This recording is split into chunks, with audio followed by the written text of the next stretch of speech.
का पानी हो जाए। और हैरत अफसोस इस बात का है कि 1500 नॉन पंडित हिंदुओं का भी कत्ल हुआ मिलिटेंट्स की तरफ से, मगर उनके बारे में कोई आंसू नहीं बहाया जाता, उनके बारे में कोई पिक्चर नहीं बनती अपनी जेब गर्म करने के लिए।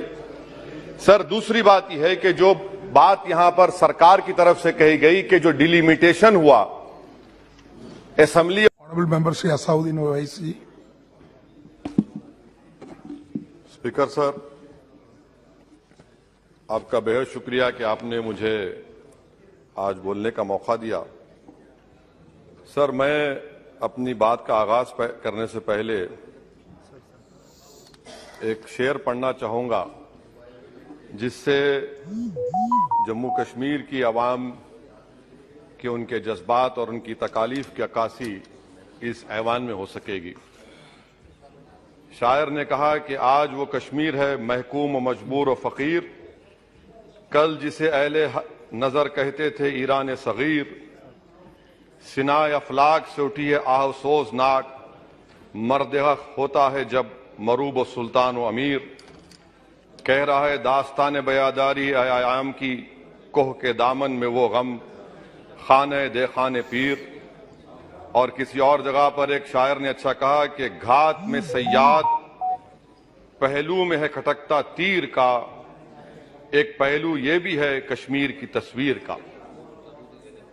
सर, मैं यहां पर ये बात साफ और वाज़ेह तौर पर कहना चाहूंगा कि एक आरटीआई के एप्लीकेशन में यह कहा गया जवाब में कि 30 साल में 1724 मिलिटेंट्स को हुकूमत और फौज ने, पुलिस ने उनको मारा, मिलिटेंट्स को, यह उनकी मौत हुई, जिसमें से सिर्फ 89 कश्मीरी पंडित का कत्ल हुआ। और सर, हैरत की बात यह है कि कश्मीरी पंडित के ताल्लुक से बड़े गम और आंसू बहाए जाते हैं, मगर 30 साल में एक ही आदमी को कोर्ट ने उसको सजा दी, और विटनेस कौन था? कश्मीरी मुसलमान हरदनाथ वंचू के कत्ल के केस में। मैं सरकार से मुतालबा करता हूं कि एक आजादना कमीशन को फौरन बनाया जाए ताकि सच्चाई और हकीकत सामने आ जाए, दूध का दूध और पानी का पानी हो जाए। और हैरत अफसोस इस बात का है कि 1500 नॉन पंडित हिंदुओं का भी कत्ल हुआ मिलिटेंट्स की तरफ से, मगर उनके बारे में कोई आंसू नहीं बहाया जाता, उनके बारे में कोई पिक्चर नहीं बनती अपनी जेब गर्म करने के लिए।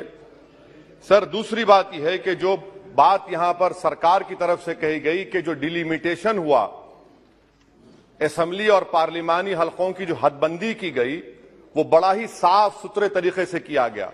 कितना साफ सुथरा था देखिए सर, अनंतनाग को उन्होंने मिला दिया पूंछ और राजौरी से, इतना साफ सुथरा था कि साउथ कश्मीर एक ऐसा इलाका है जो कंप्लीट एथनिकली कश्मीरी है, वहां से आप उसको मिला दिए पूंछ और राजौरी में। अगर दिसंबर में इंतखाबात होंगे तो मुगल रोड तो बंद होगी, तो किसी को आना है तो डोडा, उधमपुर, जम्मू, पूंछ से उसको आना पड़ेगा। कितने डिस्ट्रिक्ट क्रॉस करेंगे? यह आपका साफ सुथरा मुजाहरा है। तीसरी बात यह है कि सर, मैं मोहतरमा फाइनेंस मिनिस्टर साहिबा जब जवाब देंगे, वो उस ऐवान के जरिए पूरे मुल्क को बता दें कि आपने दफा 370 को, आर्टिकल 370 को हटाने के बाद आपने कहा था कि हर मर्ज का इलाज हो जाएगा। मर्ज का इलाज नहीं हुआ, मर्ज बढ़ गया। जो मर्ज नहीं था पहले, वो मर्ज बढ़ चुका है। मैं आपके जरिए से मोहतरमा फाइनेंस मिनिस्टर साहिबा से जानना चाहूंगा कि इस ऐवान पर आप रख दें कि कितना एक पैसा इन्वेस्ट हुआ नहीं हुआ। एमओयू की बात मत करिए, कागजात तो बहुत निकलेंगे, मगर एमओयू नहीं, बल्कि एक पैसा कितना आपने इन्वेस्ट कश्मीर में करवाया। दूसरी बात यह है सर, एक तरफ सरकार बोलती है हम प्राइवेटाइज करेंगे पूरे मुल्क में, एलआईसी और सब चीज, मगर यहां पर हॉर्टिकल्चर को पब्लिक सेक्टर अंडरटेकिंग बना दिया गया। जो कश्मीरी अपना सेब बेचता था, आप उसको कह रहे हैं नहीं अब हम पीएसयू बना दिए। यह आपका साफ सुथरा और आपकी राह दिखाता है। पावर आपका बरकी का, आपने उसको सेंट्रल पीएसयू से जोड़ दिया। तीसरी बात यह सर, आपकी इकोनॉमिक पॉलिसी है क्या फिर कश्मीर के लिए? यहां पर एक पॉलिसी, वहां पर एक पॉलिसी, कौन सी कंटिन्यूएशन है? आप तो यहां पर एक अपना रहे हैं, वहां पर अलग लोग अपना रहे हैं, इसमें कोई इंटीग्रेशन नहीं है। सर, फार्मा ट्रेडर्स पर दावे हो गए, रेट पड़ गया, जो सप्लायर्स है उन पर रेट पड़ गया, टोल पोस्ट खत्म कर दिया आपने, 114 राइस मिल बंद करने के दहाने पर आ गए। इसका जवाब नहीं है सही है गलत है।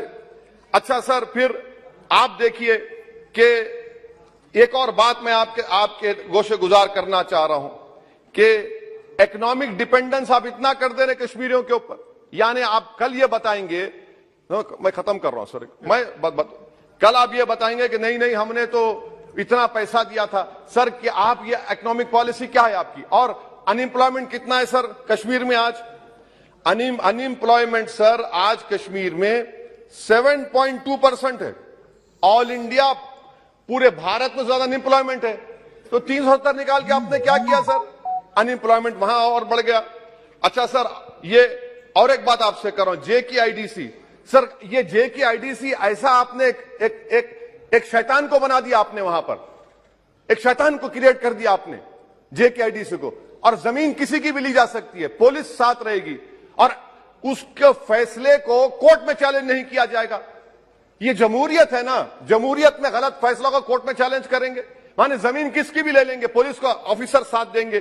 तो इसीलिए सर हम ये कहना चाह रहे हैं कि हर एतबार से आपने वहां पर कोई गलत पॉलिसी की, और अखलाकी तौर पर, आईनी तौर पर कन्वेंशन जो है, ये बजट को यहां नहीं डिबेट करना चाहिए। इस बजट को तो वहां के मुंतखब शुदा अवामी नुमाइंदों को बहस करनी चाहिए।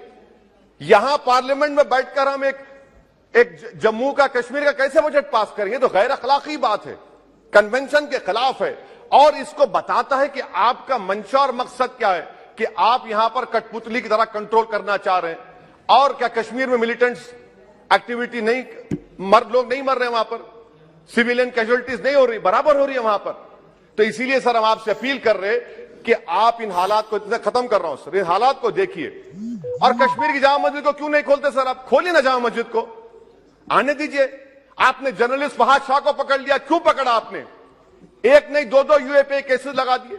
आप बोलते हैं हम दिल और दिमाग को जीतना चाहते हैं। कहां दिल और दिमाग को जीत रहे हैं आप तो वहां पर अपने जोर और जबर की बुनियाद पर जमहूरी तरीके से जो आवाजें उठ रही हैं उनको दबा रहे हैं आप। मैं इसकी मजम्मत करता हूं सर, और मैं इस बजट के खिलाफ अपने खड़ा हूं बोलने के लिए। आपका बेहद शुक्रिया।